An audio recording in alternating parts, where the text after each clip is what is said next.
to Economy Middle East. I'm Alf Sarper, and we're here in the beautiful lawns of Dubai Creek Golf Club, just a stone's throw away from Park Hyatt, where the participants of the Miglia UAE experience will be staying. Now we're going to see over 100 cars, 1,600 kilometers across all of the Emirates between the 4th and the 8th of December. Shortly, I'll be speaking to Martin Helder, the CEO and founder of Octanium Group. He's going to tell us a little bit about the race, about what Octanium is up to. I'm Alf Sarper, reporting for Economy Middle East. Well, welcome to Economy Middle East, and we're here on the lawns of beautiful Dubai Creek Golf Club with Martin Helder, who is the Group CEO of Octanium Experiences, also the man behind the UAE edition of Miglia, which will take place in early December. Martin, thank you very much indeed for joining us. Thank you for having me. Thank you very much. Could we start by, if you could tell us a little bit more about what is Octanium Experiences? Yes, pleasure to do this. Actually, Octanium is a company existing since more than 20 years already, mainly in continental Europe. But we started our activities here in the Middle East 2017. The idea is to establish a professional ecosystem, especially for classic cars. That means having proper services here, that means having proper events. And this is exactly what we are doing here with the Miglia, bringing the Miglia to the Middle East to attract the international, the global automotive collector scene to come to the UAE in this pleasant winter of the region and enjoy the UAE. And vice versa, to give the local collectors and enthusiasts the opportunity to mingle with like-minded people, to have a great event together, and just to enjoy their cars and their passion for classic cars. Wonderful. Now, Miglia, one of the most iconic races in the world. How did it develop? How did you have the idea, and what was the process of getting it here into beautiful UAE? Well, I have a long-term relationship to Miglia in Italy, and we know each other very well, and I think I can say there is a lot of trust on both sides. So we talked to Miglia about this idea, which sounded probably in the beginning a bit strange for the Italians, but we were able to convince them, and it was not too difficult, because this is a kind of obvious situation. The whole classic car world of the Northern Hemisphere, and it is mainly the Northern Hemisphere, US and Europe, UK, is kind of sleeping over the winter month, because the last events are early October and the season starts in March again. And we are in the middle of this season with a fantastic weather in December. Why not establishing an event and to open this kind of season to the global society, the automotive society? I see. And 1,600 kilometers, over 100 participating cars, classic and some modern. What are some of your favorite cars in the rally that we can look forward to seeing? Oh, well. Very difficult question. It's like asking a daddy for his favorite child. One of the most stunning cars for the participants probably is the Ferrari 250 California long wheelbase. One of the rarest Ferrari convertibles ever, and one of the best looking cars. What is probably most spectacular for the visitors here, especially at the green lawn here at the golf course, where we have at 4th of December our display, is a lineup of 10 Mercedes-Benz Gullwings from the 1950s. The legendary Gullwing. We do not only have one of them, we have 10 of them coming from all over the globe. From the UAE, 3 cars from the UAE, the rest really from all over the globe. And then we have very rare cars, like the oldest car of the rally in 1927, OM665 Superba. OM was a brand from Brescia, Italy, and it was the first winning car of the Miglia ever in 1927. Great car, participants from Italy. And another car, so-called Messerschmitt Tiger, which is a very tiny car. And actually it's built by the former Warbird engineers in Germany from the company Messerschmitt. And they said, okay, after the Second World War, what are we doing with our time? We build a car. So earlier this year, I had the great pleasure of riding as your co-pilot and navigator in a wonderful Jaguar E-Type.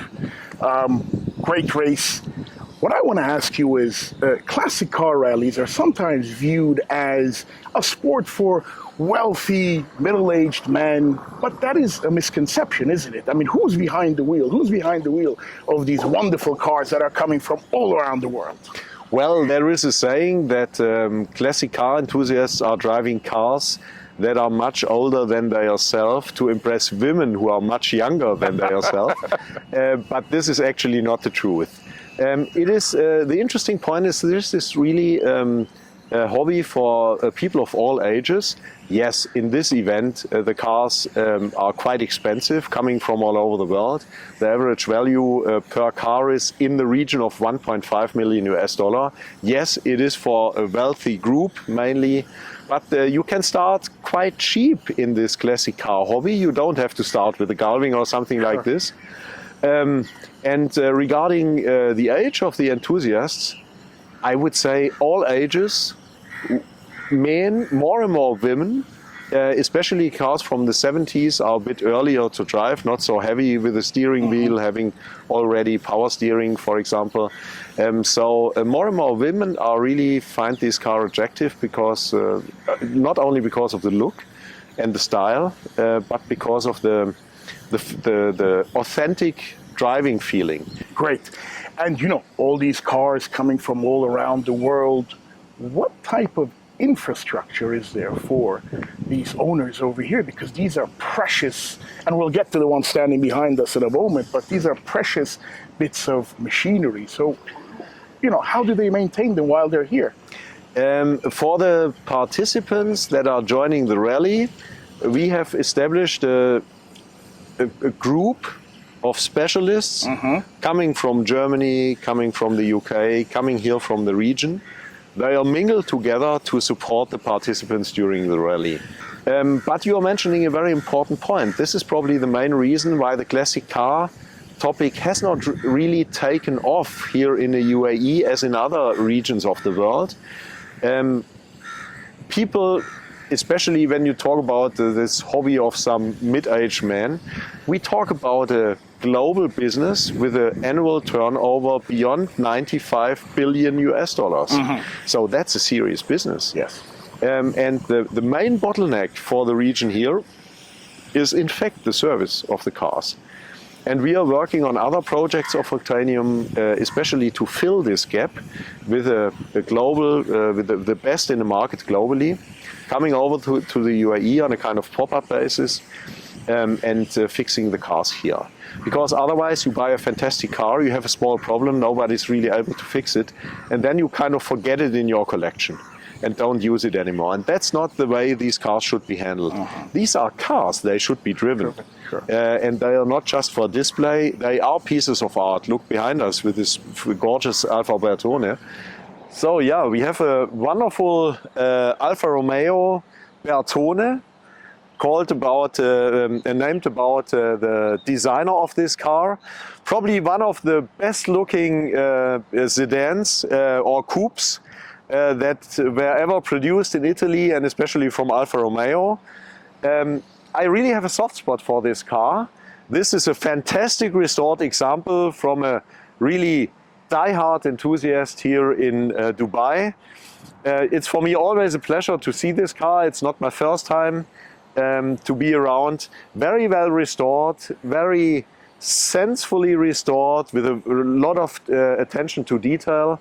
It's a car with a 2-liter engine, 131 horsepower. It does not sound very much, but if you imagine that this car weighs only around about 800 kilos, then you see that's quite a fast car, and a car with a gorgeous engine. The engine here, this double overhead camshaft engine from Alfa Romeo, is probably one of the best engines and one of the best sounding engines ever. So from this point of view, I must say, it's actually, if you see this car, there is not very much that you have to say about it. You just have to have a look at it. When you look here at the inside of this car, that's just a piece of art, how these cars are designed.